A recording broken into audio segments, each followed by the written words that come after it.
6 months ago, if you'd asked water managers in the Texas Hill Country what summer 2026 would look like, the answer was grim. Canyon Lake was sliding toward historic lows. Medina Lake had spent 3 straight years essentially dead.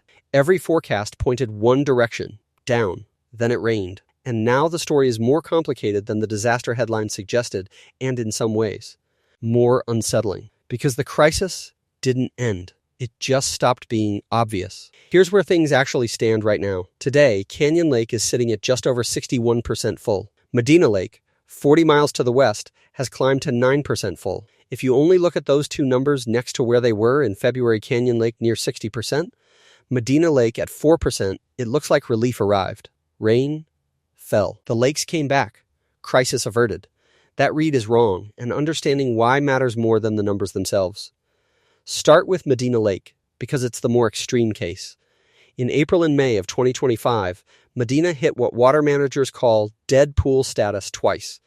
The second time, it fell to 1.9% full, the lowest level ever recorded there.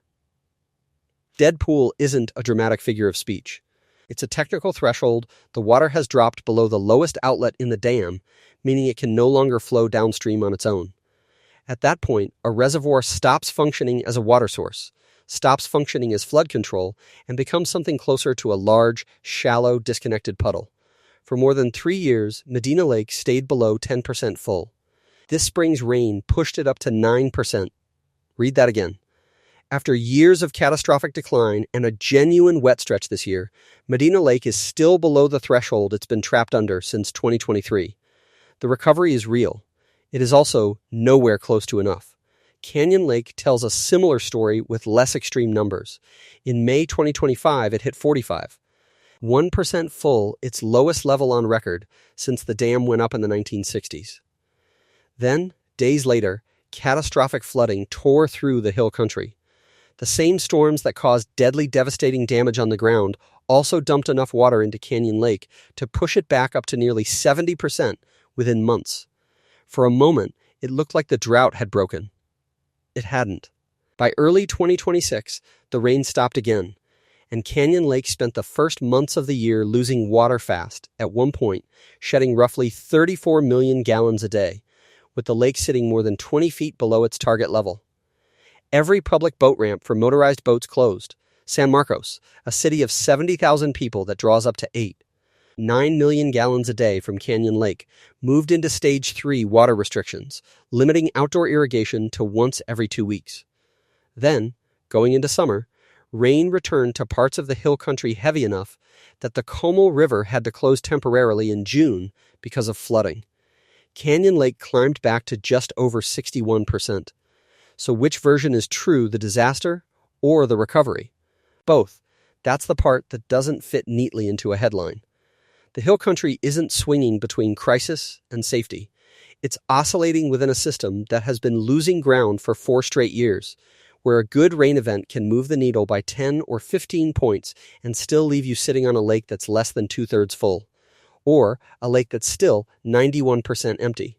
Robert Mace, one of Texas's leading water scientists, has described the region's situation as 2 systems under pressure, simultaneously surface water strained by inconsistent rainfall, groundwater strained by a population that keeps growing regardless of what the sky is doing.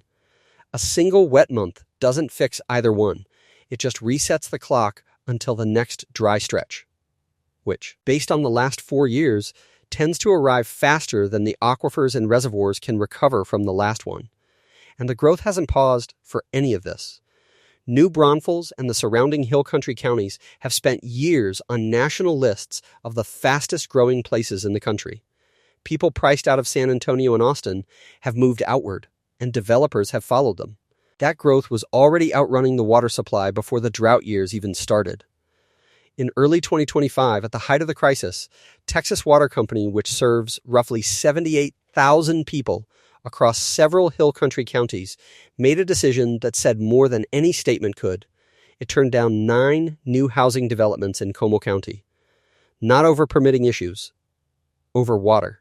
The utility said it had to pause new service commitments to keep its promise to existing customers that water would come out of the tap when they turned it on. That decision hasn't been reversed. The lakes came up. The moratorium didn't move, because a few good months of rain doesn't rebuild an aquifer that's been drawn down for years. And it doesn't create new supply for thousands of homes that don't exist yet.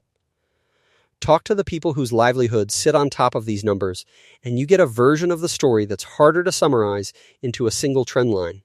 Around Medina Lake, farmers who once irrigated straight from the reservoir shifted entirely to groundwater pumping when the lake dropped below usable levels, a shift that hasn't reversed just because the lake ticked up a few points. Around Canyon Lake, businesses adapted in real time. Cranes Mill Marina physically relocated roughly 1,000 feet out into the lake, chasing the waterline as it retreated in 2025. It hasn't moved back. Boat detailer Dustin Smith, who runs a business on Canyon Lake, put it plainly during the worst of it, he had enough boats to keep him busy for now. But that wouldn't last if the ramps stayed closed. Some of those ramps have reopened as the lake has recovered. Others haven't. The business owners who adapted to the low water reality are, for the most part, still operating inside that reality, just with slightly more room to breathe. There's also a strange side effect worth naming. Even at record low levels, both lakes kept drawing visitors. Exposed shoreline created new places to walk, kayak, and camp that didn't exist when the reservoirs were full. Locals have kept opening new lakefront businesses at Medina, even with the lake still under 10% a sign of either resilience or denial, depending on who you ask. It's a strange kind of proof that a body of water can be functionally failing as a reservoir while still functioning as a place people want to visit. Governor Abbott has kept drought disaster declarations active across more than 90 Texas counties continuously since 2022, renewing them on a rolling basis. The legislature passed significant water infrastructure funding in 2025. The Texas Water Development Board has active long-term planning programs.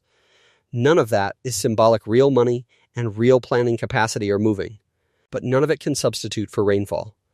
And none of it works fast enough to keep pace with a region that keeps adding residents faster than it adds water.